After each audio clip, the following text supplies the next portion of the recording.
Yang kesibukannya setiap harinya hanya menyiapkan dan menggangsi pedang suaminya. Ketika suaminya mau perang, ini sudah siap semua pedang. Tidak mikut-mikut gangsi, ya.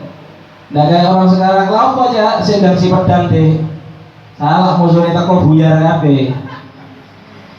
Sayyidah Nusaybah ini mengasah daripada pedang suaminya setiap hari, itu yang disibukkan untuk mempersiapkan daripada peperangan. Ketika kabar mendadak datang kepada kaum muslimin, salah satu kisahnya di perang Uhud.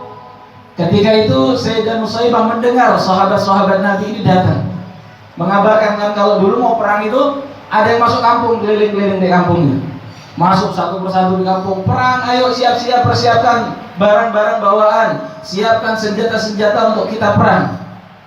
Ketika mendengar itu, istri Sayyidah Nusaybah ini lagi mencari nafkah, dipanggilnya, dijemput, wes mas gak usah kerja, muleo Nabi kata perang, padahal wis siap kabeh. Ya apa? Ini Sayyidah-Sayyidah yang mulia, Sayyidah-Sayyidah ahli jannah. Ketika suaminya sudah bersiap untuk perang dan berangkat ke medan perang di lembah Uhud, di pegunungan Uhud, pada saat itu Nusaybah menunggu daripada kabar kemenangan Islam, menunggu daripada kabar kejayaan Islam.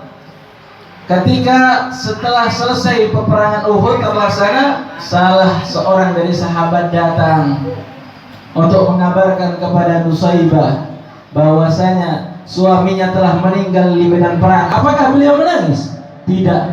Demi Allah yang beliau katakan, demi Allah suamiku bukan kalah di medan perang, tapi suamiku menang di sisi Allah Subhanahu wa ta'ala. Itu kalau perempuan-perempuan pada zaman dulu. Kalau Sayyidah Muti'ah beda lagi, hampir tidak ada ini. Kalau kayak Sayyidah Muti'ah hampir tidak ada. Sayyidah Muti'ah ini ketika Rasulullah menyebutkan, di saat ditanya oleh Sayyidina Ali, ya Rasulullah, siapa saja perempuan-perempuan yang kelak akan masuk ke dalam surga, yang termasuk minal awwalin, dari yang utama, yang pertama masuk surga, disebutkan oleh Rasulullah SAW.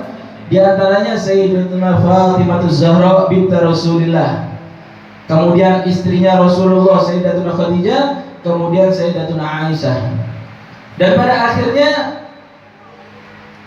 Sayyidina Ali dan Sayyidina Fatimah ini bertanya-tanya, bagaimana dengan kabar Sayyidah Muti'ah? Namanya saja Muti'ah.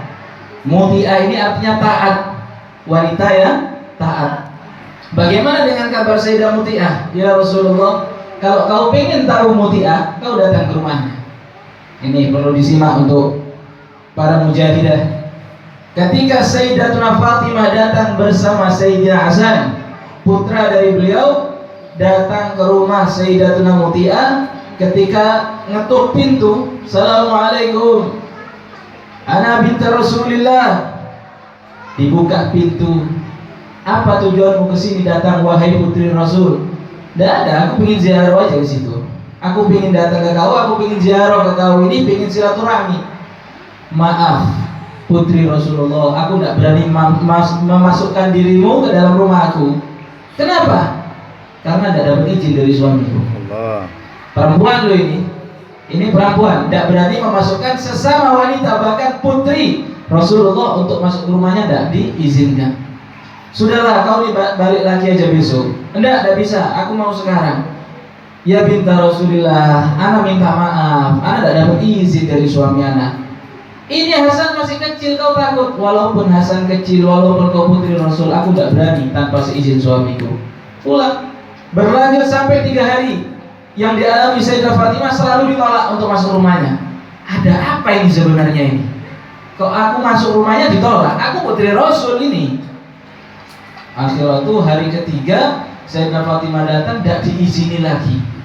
Allah, sebentar, kau jangan keburu-buru, tunggu. Tidak lama lagi suamiku datang, aku mau izin. Ini sudah kelihatan depan mata, suami datang masih izin. Wahai kakanda, bolehkah saya memasukkan putri daripada Rasulullah ke dalam rumah? Silahkan, katanya suaminya Sayyidah Muti'ah. Akhirnya masuklah Sayyidah Fatimah dengan Sayyidina Hasan, duduk di dalam, penasaran apa informasi yang kata Rasulullah ini kok seistimewa itu Sayyidah Muti'ah ini.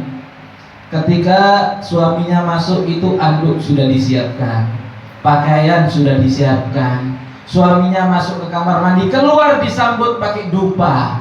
Nah, kalau sekarang omelan, "Wes ayo Mas cepetan jangan." Beda lagi kalau sekarang. Disambut pakai dupa, disiapkan parfumnya, disiapkan pakaiannya. Ketika masuk ke meja makan, duduk di situ, Sayyidah Fatimah melihat saja. Ketika duduk di tempat makan, hidangan semua sudah ada di hadapannya, tinggal makan, dan beliau bawa pecut, bawa cambuk, ditaruh di sampingnya tempat makannya suaminya. "Wahai suamiku, jikalau makananku tidak enak, silahkan cambuk aku sepuasmu." Allah. Kalau sekarang wes mangan gak usah kakek cakep Mas, dimasak wis untung sampean wis blonjone kurang. Ya, kalau sekarang beda lagi akhirnya.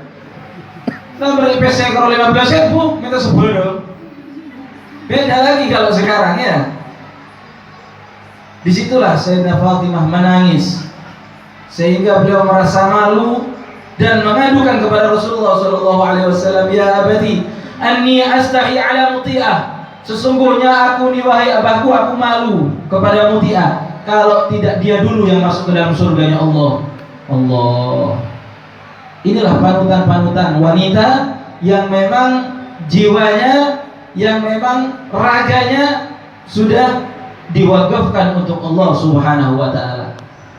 Hadirin hadirat rahimakumullah, kita renungkan saja, apa sih gunanya kita hidup ini kalau tidak buat ibadah, kalau tidak buat mencari perhatian Allah, kalau tidak buat mencari perhatian Rasulullah, apa gunanya hidup coba? Tidak manfaat hidup kita. Wa ma khalaqtul jinna wal insa illa liya'budun.